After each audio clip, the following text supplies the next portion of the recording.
அஸ்ஸலாமு அலைக்கும் வரஹ்மத்துல்லாஹி வபரகாத்துஹு. அன்புக்குரிய சகோதர சகோதரிகளே, எனக்கு கஷ்டம்லாம் போகணும், என்னுடைய சிரமம், என்னுடைய சங்கடமெல்லாம் நீங்கி போயிடணும், என்னுடைய குடும்பத்தில் இருக்கக்கூடிய பல்வேறு விதமான நெருக்கடிகள்லாம் மாறணும், என்னுடைய தொழிலில் வியாபாரத்தில் இருக்கக்கூடிய அத்தனை முடிச்சுகளும் அவிழ்ந்து போகணும், ஒரு சிறப்பு மிகுந்த ஒரு வியாபாரத்தை, ஒரு தொழிலை நான் ரன் பண்ணி கொண்டு போகணும், நெருக்கடிகள் வரக்கூடாது, இப்படின்னு பல்வேறு விதமான கோரிக்கைகளோடு சிரமங்களும் தன்னுடைய காலை சுற்றி சுற்றி இருக்கக்கூடிய அந்த கஷ்டங்களும் நீங்கி வெளியே போய் ஒரு நிம்மதிகரமான வாழ்க்கையை நோக்கி நகரணும் சொல்லி நம்மள பல பேர்த்துக்கு ஆசையும் ஆர்வமும் இருக்குது.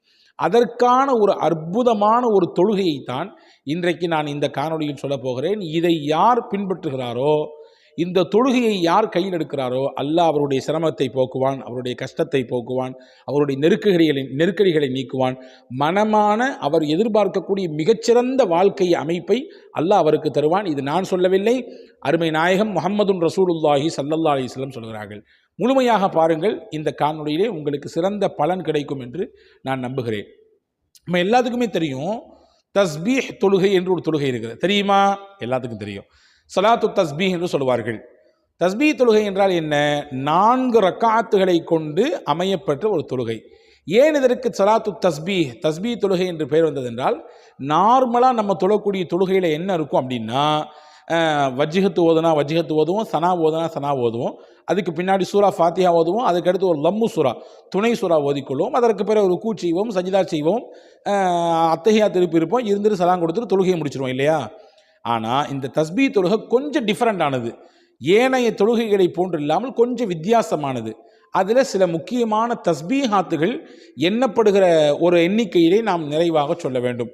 4 ரக்காத்துகள் மொத்தம். அந்த தஸ்பீ தொழுகை என்பது 4 ரக்காத்துகள், சுமார் ஏறத்தாழ 300 தஸ்பீகள். என்ன தஸ்பீ சொல்ல வேண்டும் முதல்ல அதை சொல்லிடுறேன், சொல்லிட்டு தொழுகையினுடைய முறையை சொல்கிறேன், தொழுகை எப்போ தொழ வேண்டும் சொல்கிறேன், இதனால் கிடைக்கக்கூடிய பலனை சொல்கிறேன். இந்த வீடியோவில் எல்லாம் சொல்லப்படும். முதல்ல இந்த தஸ்பீ தொழுகை என்பது குறிப்பிட்ட ஒரு தஸ்பீஹ் இதிலே மாறி மாறி ஒரு சுமார் 300 விடுத்தம் சொல்லப்படுவதனால இந்த தொழுகைக்கு தஸ்பீ தொழுகை என்று பெயர் வந்திருக்கிறது. என்ன தஸ்பீ அது என்றால், நம்ம எல்லாத்துக்கும் தெரிஞ்சது தான். சுபஹானல்லாஹி வல்ஹம்துலில்லாஹி வலா இலாஹ இல்லல்லாஹு வல்லாஹு அக்பர். இந்த 4 வார்த்தைகளை சுமார் 300 தடவை இந்த தொழுகையிலே சொல்ல வேண்டும்.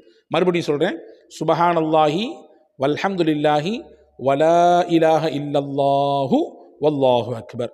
இந்த 4 தஸ்பீஹாத்துகளை சேர்த்து மொத்தமாக 300 தடவை சொல்ல வேண்டும். எப்படி சொல்கிறது அப்படின்னா, அந்த தொழுகையினுடைய அமைப்புக்குள்ளே போயிடுவோம். ஃபஸ்ட்டு எல்லாருமே தொழுகிற மாதிரி இது ஒரு நஃபீலான தொழுகை.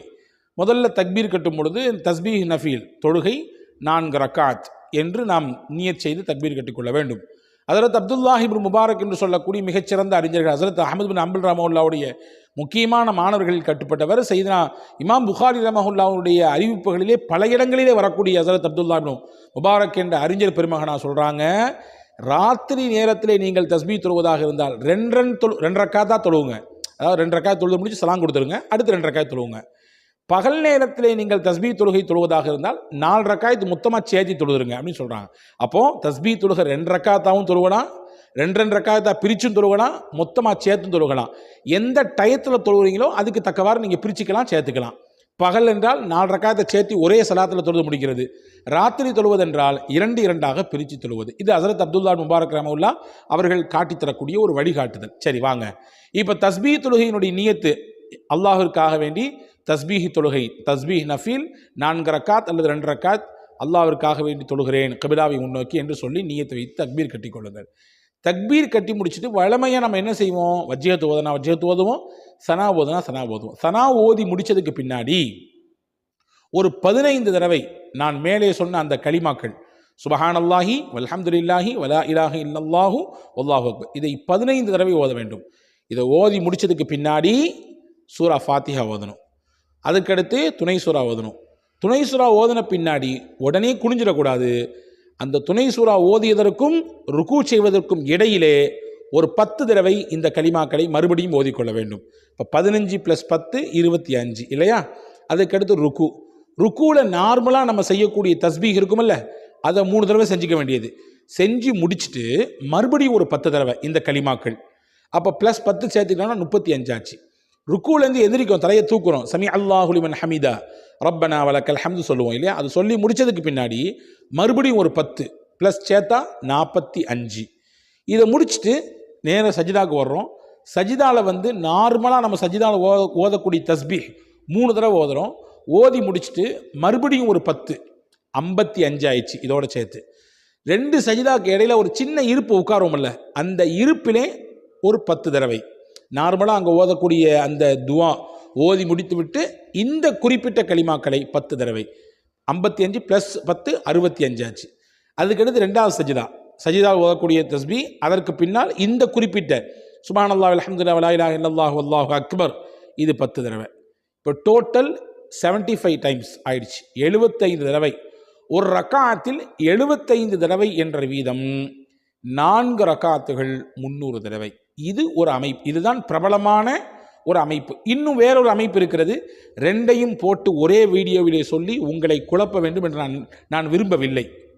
இது பிரபலமாக பல இமாம்கள், பல வழிகாட்டிகள் நமக்கு இதை அறிமுகப்படுத்துகிறார்கள். ஒரு பிரபலமான ஒரு வழிமுறை இது.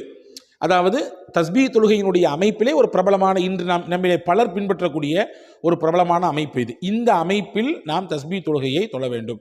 ஹதீஸில் எப்படி வந்திருக்குன்னா, ஹஜ்ரத் அப்துல்லா இப்னு அப்பாஸ் ரலியல்லாஹு சொல்கிறாங்க, என்னுடைய வாப்பா அப்பாஸ் ரலியல்லாஹுக்கு ரசூலுல்லாஹ் சொன்னாங்க, உங்களுக்கு நான் ஒரு அழகான கிஃப்ட்டை தரப்போகிறேன், உங்களுக்கு ஒரு அருமையான ஒரு பரிசை கொடுக்க போகிறேன், நீங்கள் அதை பின்பற்ற வேண்டும். பின்பற்றினால் அல்லாஹ் என்ன தருவான்? உங்கள் பாவத்தை மன்னிப்பான், உங்கள் கஷ்டத்தை போக்குவான், உங்களுடைய சிரமங்களை எல்லாம் நீக்குவான்.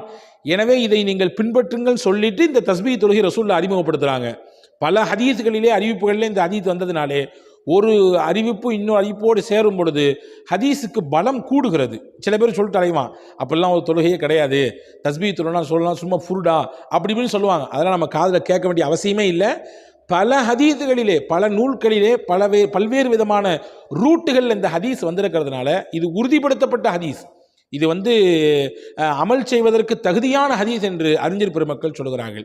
எனவே அன்பான சகோதரர்களே, இந்த தொழுகை, இந்த 4 ரக்காத்து உள்ள 300 தடவை ஓதி தொழக்கூடிய இந்த தொழுகை இருக்கிறதே ரொம்ப மகத்துவமானது. ரசூலுல்லாஹி ஸல்லல்லாஹு அலைஹி வஸல்லம் சொன்னாங்க, உங்களால் முடிந்தால் அப்பாஸே டெய்லி இதை தொழுங்கன்னாங்க ரசூலுல்லாஹ். முடியலைன்னா, டெய்லி உங்களால் ஃபாலோ பண்ண முடியல அப்படின்னா வாரத்தில் ஒரு நாள் ஜும்மா அன்னைக்கு தொழுவுங்கன்னாங்க. அதுவும் முடியலன்னு சொன்னால் மாதத்தில் ஒரு நாள் தொழுங்கன்னாங்க. அந்த மாதத்தில் ஒரு நாள் கூட தொழுவதுக்கு வாய்ப்பு இல்லைன்னா வருஷத்தில் ஒரு தடவை தொழுங்கன்னாங்க. அதுவும் கிடைக்கலன்னா ஆயுஸில் ஒரு தடவையாவது இந்த தஸ்பீஹ் தொழுதுருங்க, விட்டுறாதீங்க. அல்லாஹ் மொத்த பாவத்தையும் அழித்து விடுவான். ஹோல்சலாக மொத்த பாவத்தையும் எல்லாம் அழிச்சிட்றான் இந்த தொழுகையை கொண்டு என்று பெருமானார் ஸல்லல்லாஹு அலைஹி வஸல்லம் கூடுதலாக சிறப்பு செய்தியை சொன்னார்கள். பாவம் அளிப்பது மட்டுமல்ல, நம்முடைய சிரமங்கள், கஷ்டங்கள், நம்முடைய தேவைகள் நிறைவேறுவதற்கு, நம்மை சுற்றி போடப்பட்ட வளையங்கள், சூழ்ச்சிகள் எல்லாம் உடைத்து எரியப்படுவதற்கு இந்த தொழுகை மிகப்பெரிய பலனை தரும். ஆனால் என்ன வருத்தம் அப்படின்னா, இதை ஃபாலோ பண்ணுறது ரொம்ப கம்மி.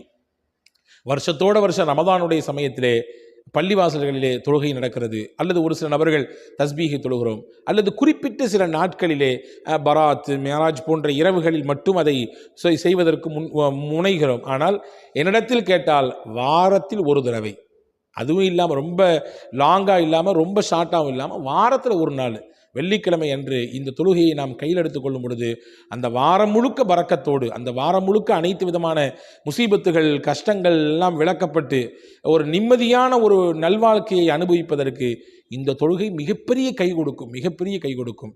எனவே தான் அறிஞர்கள், நல்லோர்கள், பெரியோர்கள் இதை தினசரி தொழக்கூடிய வழக்கத்தை பெற்றிருக்கிறார்கள். அதனால் பல பலன்களை அவர்கள் வாழ்க்கையிலே பெற்று அனுபவித்து அதை தங்களுடைய சீடர்களுக்கும் மாணவர்களுக்கும் சொல்லித் தருவதை நம்முடைய வாழ்க்கையிலே நம்மால் பார்க்க முடிகிறது. எனவே தஸ்பீஹ் தொழுகை என்பது மகத்தான தொழுகை, இதை கவனத்தில் கொள்ளுங்கள். எனவே வாரத்தில் ஒரு தடவை ஜும்மா தினத்திலாவது கண்டிப்பாக பெண்களுக்கு வீட்டில் உங்களால் தொழுக முடியும், அதை ஒதுக்கிங்க, நேரம் ஒதுக்கி.